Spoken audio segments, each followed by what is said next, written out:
നമസ്കാരം. എല്ലാ മാന്യ സുഹൃത്തുക്കൾക്കും സിനിമ എന്ന യൂട്യൂബ് ചാനലിന്റെ ഏറ്റവും പുതിയ വീഡിയോയിലേക്ക് സ്വാഗതം. ഞാനിന്ന് നിങ്ങൾക്ക് മുമ്പിൽ വന്നിരിക്കുന്നത് എമ്പുരാൻ എന്ന് പറയുന്ന സിനിമയെക്കുറിച്ച് വളരെ വിലപ്പെട്ട ഒരു വാർത്ത നിങ്ങളുമായിട്ട് സംസാരിക്കാൻ വേണ്ടിയാണ്. എമ്പുരാൻ എന്ന് പറയുന്ന സിനിമയുടെ ബോക്സ് ഓഫീസ് കണക്കുകളും അതിന്റെ എല്ലാ ഡിപ്പാർട്ട്മെന്റിലും നമ്മൾ വീഡിയോസ് ചെയ്തിട്ടുണ്ട്. ഓരോ ദിവസത്തെയും ബോക്സ് ഓഫീസ് കണക്കുകളെ പറ്റി വീഡിയോ ചെയ്തിട്ടുണ്ട്. അതെല്ലാം തള്ളാണ് എന്ന് പറയാൻ വേണ്ടി മാത്രമായിട്ട് യൂട്യൂബ് ഓപ്പൺ ചെയ്യുന്ന കുറെ മഹാന്മാരെയും നിങ്ങൾക്ക് കാണാൻ സാധിക്കുമായിരുന്നു. ഇന്നലത്തെ വീഡിയോയിൽ പോലും തുടരും എന്ന് പറയുന്ന സിനിമയുടെ ബോക്സ് ഓഫീസ് കണക്കുകളിട്ട ഇന്നലത്തെ വീഡിയോയിൽ പോലും എമ്പുരാന്റെ കണക്ക് നീ പറഞ്ഞില്ല എന്നൊക്കെ പറഞ്ഞിട്ടുള്ള ചോദ്യം ഉണ്ടായിരുന്നു. 300 കോടി ബഡ്ജറ്റ് വന്ന എമ്പുരാൻ എത്ര കിട്ടിയാലാണ് ലാഭം നേടുക എന്നൊക്കെ ഉള്ളൊരു ചോദ്യം ഉണ്ടായിരുന്നു. ഈ 300 കോടി എന്നൊക്കെ പറയുന്നത് എവിടെ നിന്നാണെന്നുള്ള കാര്യം ഞാൻ പണ്ട് തൊട്ടേ ചോദിക്കുന്നതാണ്. കുറെ ആൾക്കാർ വന്നിട്ട് പറയും 200 കോടി എന്ന് പറയും, കുറെ ആൾക്കാർ വന്ന് 300 എന്ന് പറയും, ചിലർ 350 എന്ന് പറയും.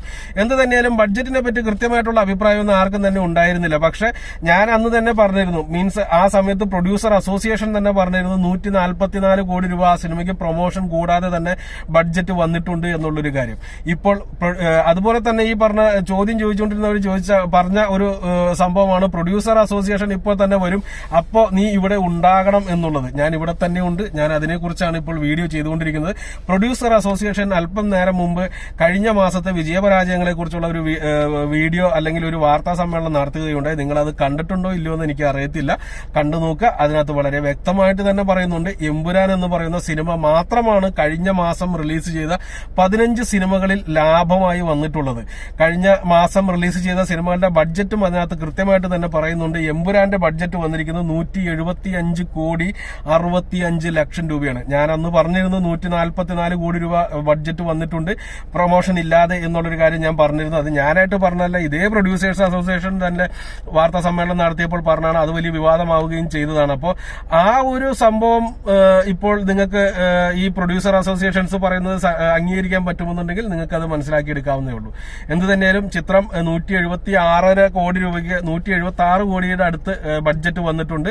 മാത്രവുമല്ല കഴിഞ്ഞ മാസം റിലീസ് ചെയ്ത സിനിമകളിൽ അത് മാത്രമാണ് തിയേറ്റർ ലാഭം നേടിയിട്ടുള്ളൂ എന്നോടുകൂടി പറഞ്ഞിട്ടുള്ളൂ. അപ്പോൾ ഊഹിക്കുക ഏത് വേണം വിശ്വസിക്കാനെന്നുള്ളത്. എന്തോരം കടന്ന് നിലവിളിച്ചാലും വിജയിച്ച ഒരു സിനിമയെ നിങ്ങൾക്ക് പരാജയപ്പെട്ടു എന്ന് പറയാൻ സാധിക്കത്തില്ല.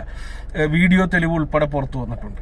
അല്ലാതെ വെറുതെ കേക്ക് മുറിക്കുന്ന വിജയം മാത്രമല്ല ഇവിടെ സംഭവിച്ചിരിക്കുന്നത്. അപ്പോൾ നിങ്ങൾക്ക് തന്നെ ഊഹിക്കാം ഇത് സത്യമാണോ അല്ലെങ്കിൽ അംഗീകരിക്കാവുന്നതാണോ എന്ന്. അതല്ല, ഇനി നിങ്ങൾക്ക് പറയാം ആന്റണി പെരുമ്പാവൂർ പ്രൊഡ്യൂസർ അസോസിയേഷന് പൈസ കൊടുത്തിട്ട് അവരെ കൊണ്ടും തള്ളിച്ചു എന്ന് പറയാം. എന്തിന്?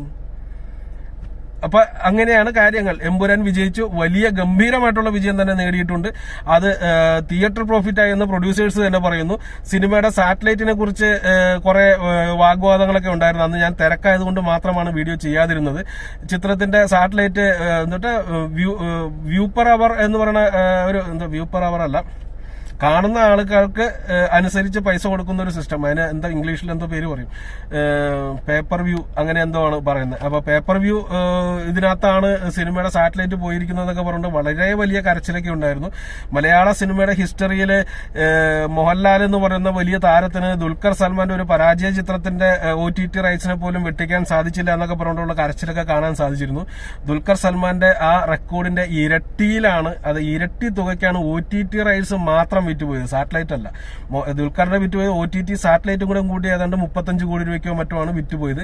ഏകദേശം 70 കോടി രൂപയോളം ബഡ്ജറ്റിലാണ് ചിത്രത്തിന്റെ OTT മാത്രം പോയത്. ചാനൽ അവകാശം ഇല്ലാതെ OTT റൈറ്റ്സ് മാത്രം പോയിരിക്കുന്നത്. അപ്പോൾ അതൊരു ഈ പറഞ്ഞ കരഞ്ഞു തീർക്കൽ ടീമുകളുടെ ഒരു നിത്യകരച്ചിലിന്റെ ഒരു സംഭവം മാത്രമായിട്ട് വിലയിരുത്താൻ പറ്റുള്ളൂ. അപ്പോൾ നമുക്ക് അടുത്തൊരു വീഡിയോയുമായിട്ട് വീണ്ടും കാണാം. അതുവരെ നിങ്ങളുടെ ഓരോരുത്തരുടെയും തെറിവിളികൾ ഈ വീഡിയോയ്ക്ക് താഴെ വലിയ കാര്യമായിട്ട് തന്നെ ഞാൻ പ്രതീക്ഷിക്കുന്നു. നന്ദി, നമസ്കാരം.